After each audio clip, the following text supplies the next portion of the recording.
열왕기하 15장 1절부터 12절까지 말씀을 읽고 말씀을 나눕니다. 이스라엘 왕 여로보암 제27년에 유다 왕 아마샤의 아들 아샤라가 왕이 되니 그가 왕이 될 때에 나이가 16세라. 예루살렘에서 52년간 다스리니라. 그의 어머니 이름은 여골리아라. 예루살렘 사람이더라. 아사라가 그의 아버지 아마샤의 모든 행위대로 여호와 보시기에 정직히 행하였으나 오직 산당은 제거하지 아니하였으므로 백성이 여전히 그 산당에서 제사를 드리며 분향하였고 여호와께서 왕을 치셨으므로 그가 죽는 날까지 나병 환자가 되어 별궁에 거하고 왕자 요담이 왕궁을 다스리며 그 땅의 백성을 치리하였더라. 아사랴의 남은 사적과 행한 모든 일은 유다 왕 역대지략에 기록되지 아니하였느냐. 아샤랴가 그의 조상들과 함께 잠에 다윗성에 그의 조상들과 함께 장사되고 그의 아들 요담이 대신하여 왕이 되니라. 유다 왕 아샤랴의 제38년에 여로보암의 아들 스가랴가 사마리아에서 6달 동안 이스라엘을 다스리며 그의 조상들의 행위대로 여호와 보시기에 악을 행하여 이스라엘로 범죄하게 한 느밧의 아들 여로보암의 주에서 떠나지 아니한지라. 야베스의 아들 살룸이 그를 반역하여 백성 앞에서 쳐 죽이고 대신하여 왕이 되니라. 스가랴의 남은 사적은 이스라엘 왕 역대지략에 기록되니라. 여호와께서 예후에게 말씀하여 이르시기를 내 자손이 4대 동안 이스라엘 왕이 있으리라 하신 그 말씀대로 과연 그렇게 되니라. 아멘. 오늘 이 15장에 보면 큰 사건이 없는 것처럼 쭉 나열되는 그 이야기들이 등장합니다. 이 기간은 북왕국 이스라엘에게는 마지막 30년의 기간입니다. 722년에 북왕국이 멸망했습니다. 지금 얘기하는 것은 기원전입니다. 그런데 이때는 한 750년경쯤 되는 시간입니다. 750년 BC로부터 722년까지 한 30여 년 정도, 30년 정도 남은 기간 동안에 들쑥날쑥 어떤 일들이 있었는가. 그 기간 동안에 6명의 왕이 갈렸습니다. 그러나 남쪽은 그럼에도 불구하고 꾸준히 다윗의 자손들에 의해서 그 대를 이어가는 이야기가 15장, 16장 계속해서 펼쳐집니다. 조금 있으면 사마리아가 멸망합니다. 그 전에 다메섹이 멸망합니다. 10년 전에. 그러니까 사마리아가 멸망하는 게 722년인데 다메섹은 732년에 멸망하기 때문에 결국 하나씩 저 북쪽에 있는 아수르에 의해서 멸망을 당하고 그 멸망시키려는 거대한 어둠의 세력이 예루살렘까지 내려와서 나중에 히스기야가 그것 때문에 하나님께 기도하는 장면이 이제 그 뒤에 계속해서 펼쳐집니다. 그런데 오늘은 그 이야기의 어떤 줄거리들이 나오지 아니하고 단순히 그냥 기록된 어떤 그가 정직히 행했다. 산당은 제거하지 않았다. 그의 아버지의 정직함대로 행했다. 또 북왕국은 조상대로 그렇게 행하였다. 우리가 익숙하게 들은 표현들 그대로 나옵니다. 가던 길을 갔다. 똑같이 행했다. 그런 표현들입니다.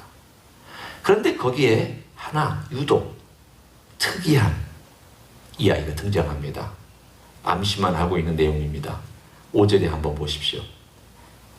거기에 보면 이 아사랴라고 하는 왕이 52년을 다스렸는데 여호와께서 왕을 치셨다. 그리고 그가 죽는 날까지 나병 환자가 되어서 별궁에 거했다. 이 이야기가 등장합니다. 열왕기하의 저자는 이 이야기를 단순하게 이렇게 짧게 하고 지나갔고 다른 산당을 없애지 아니한 것에 중점을 둔 반면에 역대하에서는 이 이야기를 제법 소상하게 다뤄주고 있습니다. 그래서 우리는 그래도 여호와께서 왕을 왜 치셨는가를 알아야 되기 때문에 그러니까 우리가 무언가를 배울 수 있지 않겠습니까? 사건을 알아야, 그리고 사건의 원인을 좀 파악해야 아, 이 왕이 그렇게 해서 이렇게 하나님께 벌을 받아 나병이 걸려서 죽는 날까지 이렇게 됐구나. 왜 그런가? 바로 그 이야기가 이 아사랴라고 하는 왕의 이야기입니다. 아사랴의 다른 이름은 우시야입니다. 여러분이 우시야 그러면 귀에 익숙하게 그 이름이 들어올 것입니다. 이 우시야는 어렸을 때 16세 왕이 돼서 52년을 다스리는 동안 참 잘 다스렸습니다. 정직했습니다. 하나님께 충성했습니다. 그리고 전쟁에 임하여서도 하나님을 의지해서 승리를 거두었습니다. 얼마나 멋집니까? 종교적인 면에서도 상당은 제거하지 못했지만 종교적인 면에서도 하나님 아버지 앞에 어느 정도 인정받았고 백성들에게서도 인정받았습니다. 하나님을 의지해서 주변 나라를 쳐서 복종시켰습니다. 부유하게 됐습니다. 백성들도 잘 살게 되었습니다. 그러면 이 정도 한 대여섯 가지만 하더라도 우리가 볼 때는 굉장히 훌륭한 지도자입니다. 지도자가 되면은 백성들 잘 살게 하고 전쟁에 이기고 그리고 하나님 잘 섬기고 그리고 자기도 정직하게 행하고 그러면 지도자로서 얼마나 멋진 지도자입니까? 라고 했는데 그에게 딱 한 가지 말년에 흠이 생겼습니다. 말년입니다. 52년을 다스렸으니까 그의 나이가 68세에 죽었겠죠. 그러니까 말년이라고 하는 말은 한 60세가 되어 하는 어느 해에 갑자기 제사장들이 드려야 하는 성소에 들어가서 하나님의 지성소 앞에 있는 이 분향단에 내가 분향하겠다고 제사장의 것을 뺏어다가 자기가 분향을 드리는 사건이 나타났습니다. 어느 왕도 어떤 지도자도 한 적이 없는 일. 성소에는 들어가지 못합니다. 분향하는 일은 더더군다나 제사장의 일입니다. 매일 아침에 제사 때 분향하고 저녁 때 분향하는 하루에 2번씩 매일 하나님께 드리는 이 분향하는 일은 하나님께서 모세율법의 제사장만의 일이다 라고 분명하게 명시를 해놨습니다. 그런데 어떤 일인지 이 우시야가 그것을 자기가 하겠다고 고집을 피운 사건이 등장합니다. 성경은 왜 그런지에 대해서는 명확한 그 원인에 대해서 도대체 무슨 생각으로 그랬는지 동기가 무엇인지 그리고 그가 무슨 자세 때문에 그런 건지에 대한 그 근본적인 것은 얘기하지 않지만 그러나 얘기합니다. 그가 제사장이 행해야 될 그 일을 스스로 행하다가 하나님께서 그 자리에서 그 이마를 치셨다. 그래서 그 이마로부터 나병이 발병이 되어서 그는 결국 오봄에 나병이 들어서 그리고 결국은 쫓겨나서 별궁에 거하였다. 그리고 오늘 우리가 읽은 이 15장 5절의 말씀이 등장합니다. 여호와께서 왕을 치셨으므로 그가 죽는 날까지 나병 환자가 되어 별궁에 거했다. 우리는 한번 이유를 추적해 볼 수 있습니다. 우시야는 모든 것이 잘 됐습니다. 하나님께서 잘 해주셨습니다. 근데 모든 것이 잘 되자 그의 마음이 교만해졌습니다. 왜 제사장만 그걸 할 수 있느냐? 나도 왕인데, 나도 하나님이 세운 왕인데 내가 할 수 있다. 문제는 어디에 있습니까? 내가 원하는 대로 행하는 것과 하나님께서 원하시는 것과가 충돌될 때는 무엇을 따라야 하겠습니까? 하나님께서 분명히 이것은 애매하게 말씀하신 내용이 아니라 명확하게 말씀한 내용인데도 하나님의 분명한 뜻과 자기의 욕심과 교만이 충돌했을 때 하나님의 사람은 자기의 욕망을 하나님의 뜻에 굴복시킬 줄 아는 사람이 하나님의 사람입니다. 근데 만약 자기의 욕망과 자기의 뜻을 하나님의 뜻에 굴복시키지 않으려고 할 때에 오늘 본문에 있는 이 우시아와 같은 사건이 등장을 합니다. 우리는 이것을 그냥 넓게 얘기해서 교만이라고 얘기를 합니다. 교만은 하나님의 율법을 무시해도 교만입니다. 교만은 자기 자신을 높이 올려서 뭐든지 할 수 있다고 생각하는 것도 교만입니다. 교만은 내가 하면 잘 된다고 생각하는 것도 교만입니다. 내가 하면 다 잘 돼. 내가 손대면 다 괜찮아져. 교만입니다. 그런 사람은 하나님이 필요 없습니다. 사실은 어떤 경우는 유능한 사람들이 하나님을 의지하기 참 어려울 때가 있습니다. 잘 된 사람들이 하나님을 의지하기 어려울 때가 있습니다. 문제가 쑥 풀려간 사람들이 하나님을 의지하기 어려울 때가 있습니다. 왜냐하면 고난이나 막힘이나 어려움이나 환난이나 병듦이나 그런 힘든 일들이 그를 주변에 둘러싸지 않았기 때문에 자기 자신이 얼마나 부족한지를 잘 모릅니다. 내가 얼마나 하나님 아버지 앞에서 약한지를 모를 때가 참 많습니다. 우시아는 바로 그런 일을 당한 사람입니다. 잘했지만 모든 것이 수월했고 잘 되었고 나라도 안정되고 자기 리더십에 의해서 모든 것들이 평정됐습니다. 그러자 그의 마음에 여기까지 자기가 충만해진 그러한 사건이 들어와서 하나님의 성전에 들어가서 하나님 하지 말라고 한 일을 그는 용감하게 자기 스스로 행하다가 문둥병에 걸렸습니다. 그리고 죽었습니다. 이때에 이 우시아가 죽던 해에 이사야가 환상을 봅니다. 여러분은 이사야서 6장을 기억하시는지요? 이사야서 6장에 보면은 우시아가 죽던 해에 라는 말씀이 나옵니다. 익숙하시죠? 그 우시아가 죽던 해에 그 우시아가 바로 우리가 이야기하고 있는 이 우시아입니다. 이사야는 일종의 왕족으로서의 선지자입니다. 따라서 이사야는 왕국에 자주 드나들었던 선지자입니다. 선지자들 중에서는 농부였던 사람이 선지자가 된 사람도 있고 또 선지자의 훈련을 받고 선지자가 된 사람도 있고 여러 종류의 선지자가 있었습니다. 이사야는 왕족이면서 선지자로서 하나님의 부르심을 받고 하나님의 일을 하던 사람입니다. 그러나 어느 때 비교적 젊었을 이사야가 마음속에 우시아를 통하여서 하나님의 나라가 이 땅에 올 것을 기대했습니다. 왜?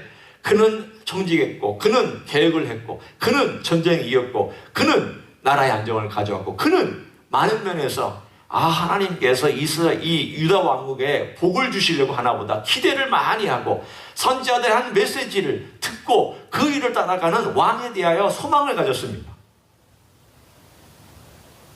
그런데 그 왕이 엉뚱한 일을 하고 나병에 걸려서 죽었습니다. 마음이 너무 슬펐습니다. 이사야 마음이 하나님 이게 뭡니까? 기대했던 왕은 이렇게 52년째 나병에 걸려서 죽고 부끄럽게 죽고 왕의 묘실에 들어가지 않냐고 성경에 보면 왕의 묘실 곁에 묻혔다고 되어 있습니다. 오늘 여기 나오지 않는 역대하 이야기입니다. 하나님 실망스럽습니다. 도대체 하나님 어떻게 하면 좋겠습니까? 그의 마음에 너무 낙담되고 그의 마음속에 슬픔과 좌절 가운데 있을 때 갑자기 하늘이 열리면서 하늘의 보좌가 나타났습니다. 그 하늘의 보좌가 나타나면서 이사야가 하늘과 땅을 다스리는 왕을 보게 되었습니다. 인간의 왕이 죽고 자기가 기대했던 왕이 죽음과 동시에 하늘이 열리고 하늘의 왕이며 모든 땅을 다스리시는 하나님의 왕되심을 그는 보게 되었습니다. 이사야가 그 왕되심을 보게 된 것을 통하여서 하나님이 뭘 말씀해 주시는 겁니까? 이사야는 그 사건을 통하여 하늘의 왕으로부터 저는 입술이 부정한 백성 중에 거합니다. 저는 입술이 부정합니다. 그리고 입술이 부정한 백성 중에 거하는 사람입니다. 무엇을 의미하고 있습니까? 하나님, 가만히 봤더니 저는 이 나라가 괜찮은 줄 알았더니 우시아 왕을 통하여서 이 나라가 개혁된 줄 알았더니 알고 보니 아니었네요. 입술이 부정한 백성들이고 저조차도 입술이 부정하고 그 하나님의 영광에 비해서, 우리가 그 거룩함에 비해서 얼마나 초라하고 얼마나 더럽고 얼마나 추악한지를 하나님의 왕, 하늘의 왕을 보고서야 배우게 되었습니다. 이사야는 우시아가 나라를 완전히 개혁시킨 줄 알았지만 알고 봤더니 나라가 개혁된 게 아니라 여전히 냄새나고 더럽고 추악한 백성 중에 거하면서 하나님께서 은혜로 용서해 주시지 아니하면은 그 마음이 변화되지 않는다는 사실을 깨닫게 되었습니다. 율법을 지키거나 종교적인 개혁을 하거나 내가 사람들 앞에서 인정받는다는 것이 그게 하나님이 인정받는다는 뜻이 아닙니다. 인간의 속 내면이 얼마든지 더러워질 수 있고 언제나 더러울 수 있다는 것을 이사야서는 얘기하고 있습니다. 하늘의 왕 앞에 서라. 인간의 왕 앞에서 너희가 잘했다, 성공했다, 실패했다를 얘기하지 말고 사람들 앞에서 성공했다, 실패하지 얘기하지 말라. 누군가가 이 땅 위에서 얼마나 멋진 것들을 이루었느냐 가지고 평가하지 마라. 우리 영적인 생활도, 교회 생활도, 심지어 여러분의 눈에 보는 교회들도 규모나 사람의 숫자나 또는 물질이나 부유함이나 화려한 건물이나 이런 것을 평가하지 마라. 누구 앞에서 평가해야 하느냐? 하늘의 왕 앞에서 평가라는 겁니다. 하늘의 왕 앞에 서라. 그 왕 앞에서 너 자신을 보라. 이사야는 선지자였지만 하늘의 왕 앞에서 자기가 얼마나 추악한지를 깨닫고 망하게 되었도다. 망하게 되었도다. 망하게 되었도다. 하나님께서 누구에게 가까이 하시느냐? 이사야와 같이 하나님 아버지 앞에서 스스로를 볼 때 망하게 되었도다. 망하게 되었도다. 망하게 되었도다라고 인정하는 사람들을 하나님께서 쓰시고 사용하시는 줄로 믿습니다. 아멘. 우시아는 그걸 못했습니다. 하나님 앞에서 망하게 되었도다라고 말하지 않고 내가 할 수 있다라고 했습니다. 내가 이걸 할 수 있다라고 한 우시아와 하나님 앞에서 망하게 되었도다라고 표현한 이사야와 하나님은 바로 이 사건들 속에서 우리들에게 우리 주 예수 그리스도 앞에서 우리가 어떤 삶을 살아가야 되는지에서 말씀합니다. 주님 보내주십니다. 우리와 함께 동행해 주십니다. 우리를 붙잡아 주십니다. 그러면 우리는 하나님께서 우리의 삶 가운데서 여러 가지 일들을 주실 때 우시아와 같은 태도로 주님을 대할 수가 있고 이사야와 같은 태도로 주님을 대할 수 있습니다. 일이 잘 풀려가던 어려움이 있던 우리가 어떤 삶 속에서 어떻게 주님을 대하고 우리의 진지한 신앙생활인가? 다 진지합니다. 우시아도 진지하고 이사야도 진지합니다. 우시아 열심히 있었습니다. 하나님께 자기가 드리고 싶었습니다. 이사야도 진지하고 선지자입니다. 둘 다 왕족입니다. 둘 다 똑똑한 사람들입니다. 둘 다 인정받은 사람들입니다. 둘 다 사람들이 존경하는 사람들입니다. 그런데 누가 진짜 하나님의 인정을 받았습니까? 스스로 옳다는 우시아는 버림받았고 스스로 죄이다 고백한 이사야는 인정받았습니다. 왜? 인정받는 것은 내 몫이 아닙니다. 인정받는 것은 내가 하는 일이 아닙니다. 하나님이 해주시는 겁니다. 내 행위로 인정받는 것이 아니라 하나님께서 내가 너를 씻었다. 주님께서 우리를 씻어주시고 내가 너를 씻었다. 아, 주님이 저를 씻어주셔서 제가 죄인에서 의인으로 용서받고 주님을 섬긴 사람이 되었습니다. 이 한 가지 사실을 잊지 않고 살아가는 것. 이 한 가지 사실이 내 삶 가운데서 떠나지 않아야 우리의 생애 끝까지 우리 주님의 인정받고 살아갈 줄로 믿습니다. 그런 삶을 살아가시기를 예수님의 이름으로 간절히 축원합니다. 기도하겠습니다. 하나님 아버지, 우시야가 이스라엘 시대의 동시대 사람이었습니다. 우시야는 하나님을 열심히 섬기려고 했지만 자기 마음대로 하다가 나병에 걸렸습니다. 이사야는 하나님을 섬기다가 실망하고 좌절한 가운데 하나님의 영광을 보고 죄인이라고 고백할 때 하나님께서 용서해 주시고 깨끗하게 씻어 주셨습니다. 주님, 누가 진정한 하나님의 쓰임을 받고 누가 진정 하나님의 인정을 받는 사람입니까? 나는 하나님 아버지 앞에 아무것도 할 수 없다고 고백하는 인생이며 나는 자랑할 것도 없고 내가 행하는 것은 주님을 기쁘시게 할 수 없다는 것을 진지하게 고백하는 사람을 통하여 우리 하나님께서 일하시고 역사하시는 줄로 믿습니다. 생애 끝까지 이런 겸손함으로 살아갈 수 있도록 우리 주님 지켜 주시옵소서.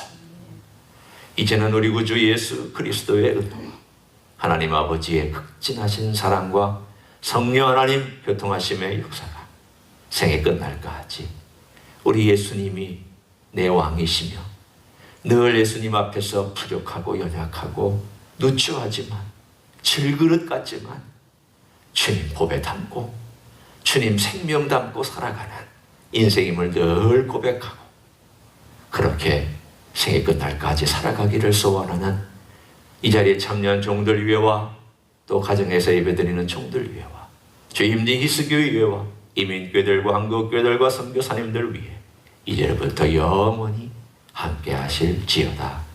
아멘.